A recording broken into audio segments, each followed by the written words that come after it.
Dictation start होगा 5 second बाद।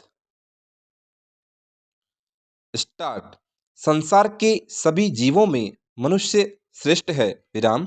उसके पास बुद्धि और विवेक के रूप में दो ऐसी नैसर्गिक शक्तियां हैं जिनके कारण यह अन्य जीवों से श्रेष्ठ बन पाया है विराम।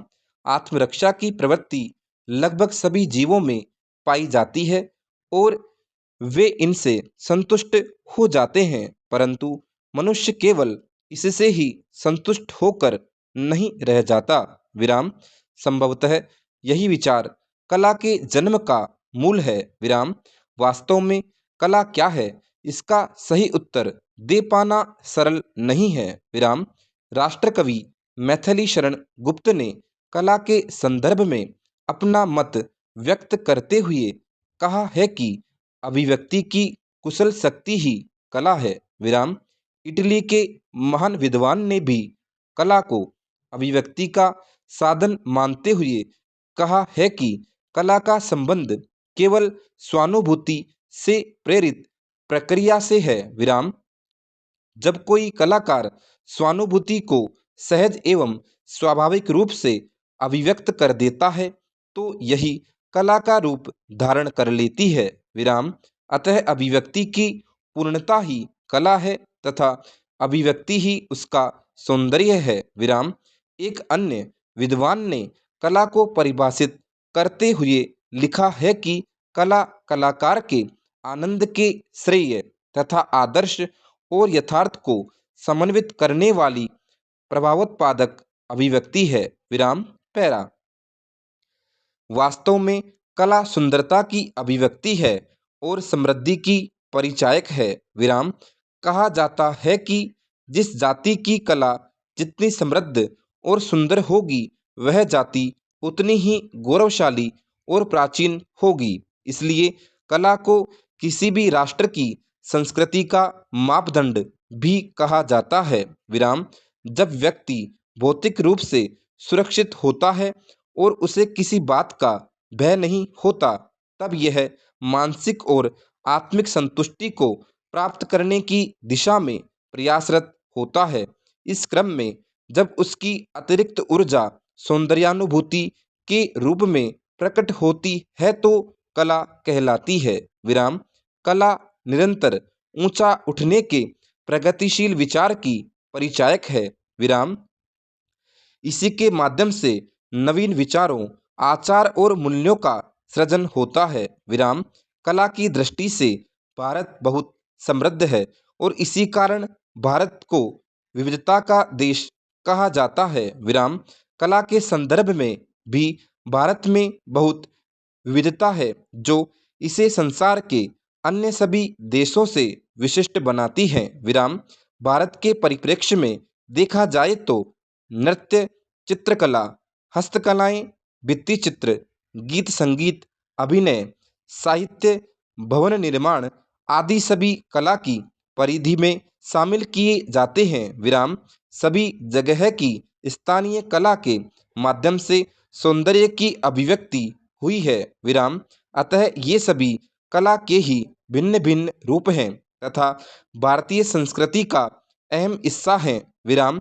भारत की कलाएं और उनसे जुड़ी कृतियां बहुत ही पारंपरिक और साधारण होने पर भी इतनी सजीव और प्रभावशाली हैं कि उनसे देश की समृद्ध और गौरवशाली विरासत का स्वतः ही अनुमान हो जाता है विराम। पैरा। कला और जीवन का बहुत घनिष्ठ संबंध है विराम। कला के विकास का उद्देश्य कभी आत्मानुभूति होता है तो कभी आनंद और विनोद विराम। कला के माध्यम से कभी संघर्ष किया जाता है तो कभी उस संघर्ष से मुक्ति पाई जाती है विराम। कला यश प्राप्ति, धन प्राप्ति, शांति प्राप्ति तथा समाज को सही मार्ग दिखाने का माध्यम भी बनती है विराम। हिंदी के प्रसिद्ध विद्वान बाबू गुलाब राय ने जीवन में कला की महत्ता को दर्शाते हुए लिखा है कि कला का उदय जीवन से है, उसका उद्देश्य जीवन की व्याख्या ही नहीं वरन उसे दिशा देना भी है। वह जीवन में प्राण डालती है। विराम। वह स्वयं साधन न बनकर एक बृहत्तर उद्देश्य की साधिका होकर अपने को सार्थक बनाती है। विराम। यह जीवन को जीने योग्य बनाकर उसे ऊंचा उठाती है। विराम। वह जीवन में नए आदर्शों की स्थापना कर उसका प्रचार करती है और हमारे जीवन की समस्याओं पर नवीन प्रकाश डालती है। विराम। अतः इस प्रकार हम कह सकते हैं कि कला केवल उल्लास, हर्ष और आनंद को प्रकट करने का माध्यम ही नहीं है, बल्कि समाज को परिवर्तन की ओर भी उन्मुख करती है और उसमें एक नवीन चेतना जागृत करती है। विराम। पैरा।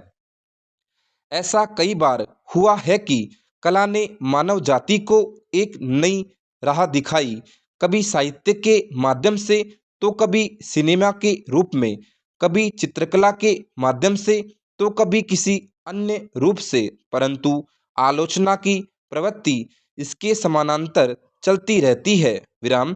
कला के क्षेत्र में किसी भी नए प्रयोग को सामान्यतः विरोध झेलना ही पड़ता है। विराम। कई बार तो यहाँ तक कह दिया जाता है कि इससे समाज में अनैतिकता, अश्लीलता और बुरी प्रवृत्तियों को बल मिलता है। विराम।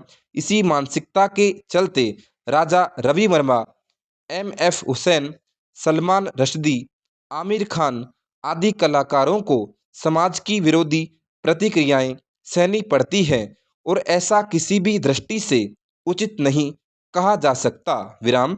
वास्तव में किसी भी पहलू के दो रूप होते हैं, सकारात्मक और नकारात्मक, तथा एक सच्चे कलाकार का उद्देश्य कला के सकारात्मक पक्ष को उद्घाटित करना ही होता है। परंतु यदि समाज उसमें अच्छाई न देखकर बुराई ही देखे तो इसमें न कला का दोष है और न कलाकार का। विराम। अतः यह समाज का कर्तव्य है कि वह कला के सकारात्मक पक्ष को समझते हुए उससे सीख ले और जीवन को उत्कृष्ट बनाए। विराम। यह कला का दायित्व है कि वह अवांछनीय परंपराओं और रीति रिवाजों पर प्रहार करे तथा उनका अंत करे, और यह समाज का दायित्व है कि वह कला से ताजगी एवं नया स्वरूप प्राप्त कर उन्नति की ओर अग्रसर हो। विराम। कला के बिना एक सभ्य समाज की कल्पना करना भी कठिन है। विराम। पैरा। भारत की विरासतों का संरक्षण कई संस्थाओं एवं कई संगठनों के तहत किया जा रहा है। इसके बावजूद इसे आर्थिक लाभ से जोड़ने के साथ सांस्कृतिक क्षेत्र के उदारीकरण की परिधि में लाना होगा, तभी ऐसे क्षेत्रों के बारे में लोगों के बीच जानकारियां व जागरूकताएं बढ़ेंगी, क्योंकि ऐसे विरासत स्थल केवल सांस्कृतिक व आर्थिक रूप से ही महत्वपूर्ण नहीं होते, बल्कि पर्यावरण एवं सामाजिक कौशल की दृष्टि से भी महत्वपूर्ण होते हैं। और उक्तानुसार ही हमें विश्व विरासत स्थलों को देखते हुए भारत में मौजूद धरोहरों के संरक्षण में निजी भागीदारी को भी बढ़ावा देना चाहिए, जिससे छोटी छोटी सांस्कृतिक महत्व की स्थानीय कलाओं, स्थानों व धरोहरों को संरक्षण का अवसर प्राप्त हो सके और जिससे उन्हें भविष्य में वैश्विक पहचान मिल सके। विराम। इस प्रकार भारत की प्राकृतिक, सांस्कृतिक व मिश्रित विश्व धरोहर भारत की सांस्कृतिक भव्यता को प्रदर्शित करती है। विराम। इसके बावजूद भारत में ऐसे कई धरोहर स्थल हैं जो विदेशी पर्यटकों को आकर्षित करते हैं। विराम।